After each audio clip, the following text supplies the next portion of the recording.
Sebelum mulai, ya, lanjut sedikit ya. Cakapnya jangan lupa ya. Pergi liburan ke Taman Kuta, singgah ke kantin beli cemilan. Mari kita sambut Pak Dekan dengan semangat dan tepuk tangan. Lagi boleh lagi ya. Mengayuh sampan di Sungai Kapuas sambil melihat buaya darat. Mari kita jauhi rasa malas.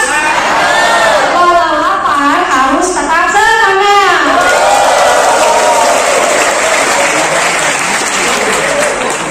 Baik, sesi ini nanti kita sepakati selesainya itu jam 11.15.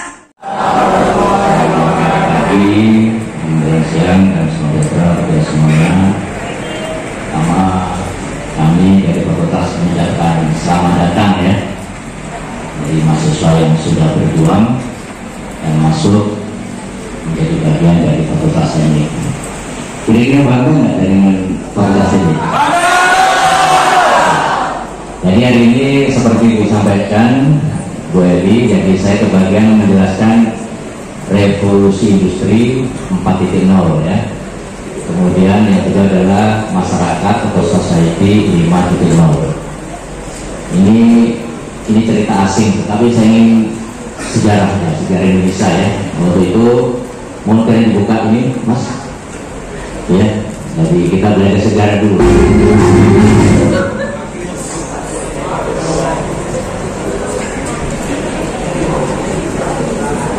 Dari bertanya selalu punya sejarah bangsa ini supaya maju ke depan ya.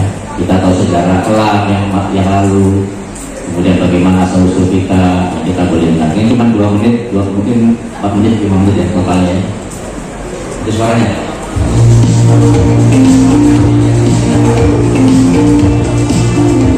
Indonesia memiliki lebih dari 700 bahasa dan 500 populasi etnik dengan budaya yang beragam. Tingginya keberagaman bahasa, etnik dan budaya menimbulkan berbagai macam pertanyaan mengenai asal-usul manusia Indonesia. Guna menelusuri leluhur asli Indonesia, Historia.id berkolaborasi dengan Kementerian Pendidikan dan Kebudayaan bersama Museum Nasional Indonesia menyelenggarakan pameran bertajuk Asal-usul Orang Indonesia yang menampilkan hasil tes DNA dari 16 responden yang diambil secara acak dari berbagai latar belakang suku, ras, dan budaya. Tes DNA dianggap mampu memberikan data ilmiah soal komposisi ras, penelusuran nenek moyang, hingga lini masa kehadiran ras. Hasilnya, berdasarkan penelitian DNA, genetika orang Indonesia tersusun atas berbagai gen dari bangsa-bangsa di dunia yang datang dalam 4 gelombang migrasi pada masa lalu. Pada masa migrasi keempat, bangsa India, Arab, dan Eropa datang ke Nusantara. Pergaulan pun menjadi semakin kompleks. Ya, kalau kita lihat asal usulnya seperti yang di pameran juga tes genetik, tidak ada satu asal.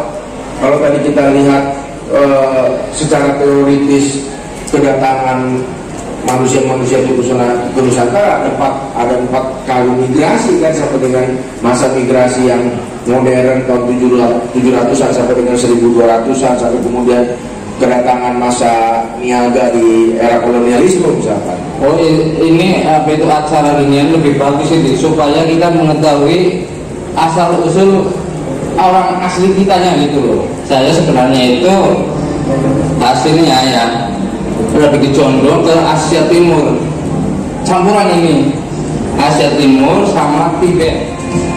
Data hasil DNA dari 16 responden hasilnya memiliki ragam genetik yang menarik.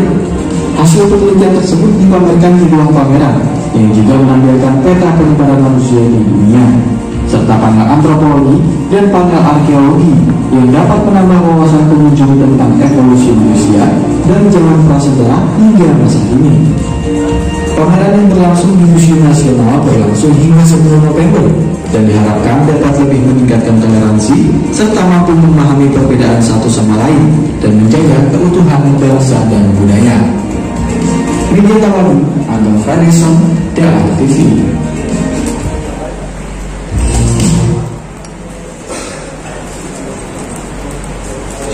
bersama, begitu bersama ya. Ini asli Indonesia. Nah,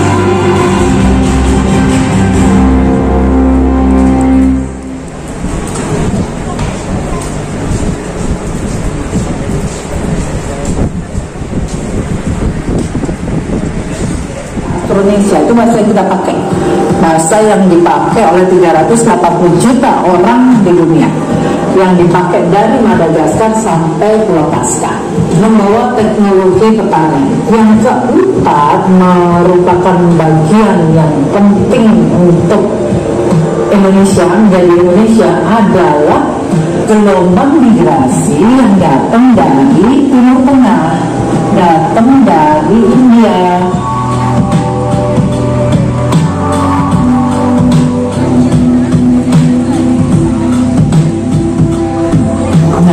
Kalau kita bicara mengenai apa sih gunanya gitu, kita belajar mengenai genomik. Dengan genomik kita akan mengetahui obat mana yang paling cocok untuk seseorang, sehingga kita masuk ke nantinya era yang namanya kedokteran presisi.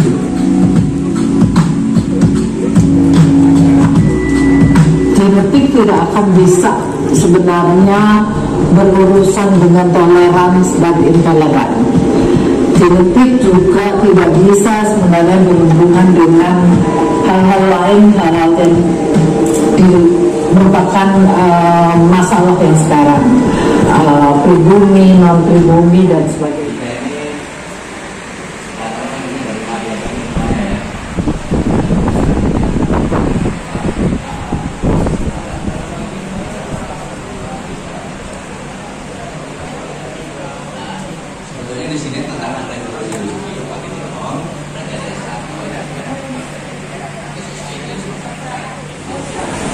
Bisa diputar slide-nya. Ada kerajaan di Kalimantan, kerajaan apa? Ya, ada musuh yang besar. Jadi kerajaan di Indonesia ini banyak sekali, tapi ini konteksnya adalah politik. Tapi kita nggak usah cerita politik lah. Kita cerita tentang sejarah, bahwa kita harus melihat perkembangan atau keberadaan kita di Indonesia ya, di Nusantara. Oke, lanjut. Tadi kita jawab kerajaan Kutai. Kerajaan Kutai, rajanya yang terkenal Mula Warman ya. Ini dia negara. Taruhlah juga nama universitas di Jawa. Di mana?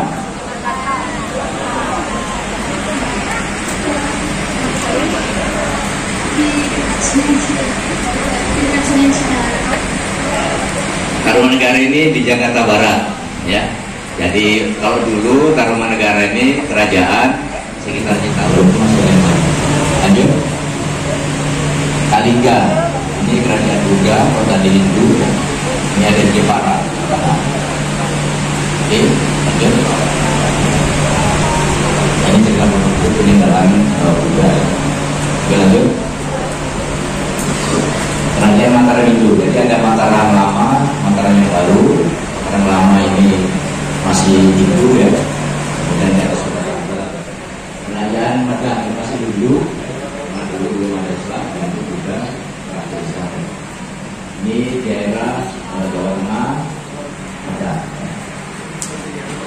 Kemudian beralih ke Senwal. Saat itu, kalau sekarang harus di Indonesia. Mesin uap ini dorong untuk misalnya kapal, sehingga dia tidak bersama angin ya.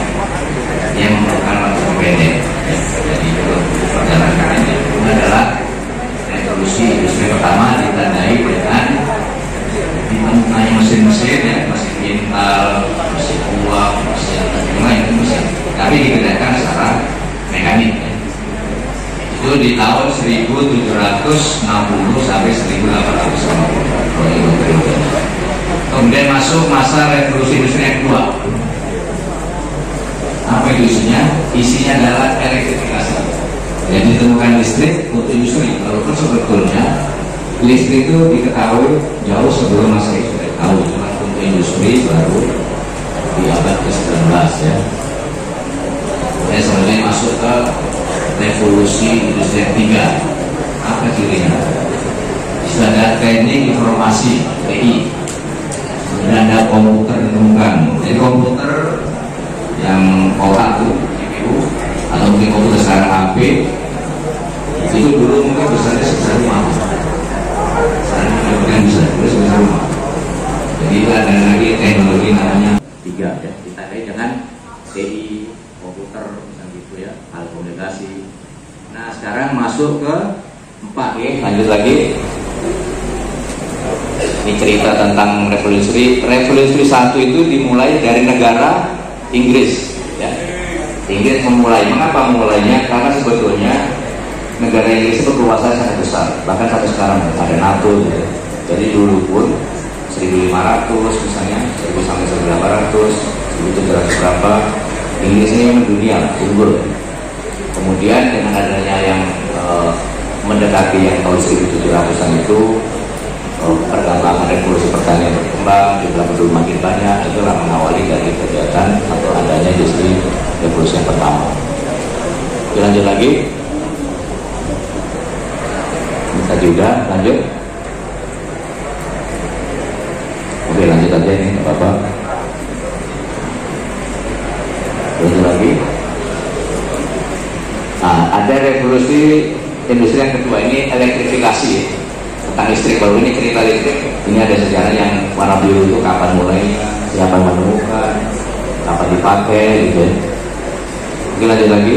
Ada sekarang ahli yang kita kenal kok rame ya, yang akan ke depan menjadi rame.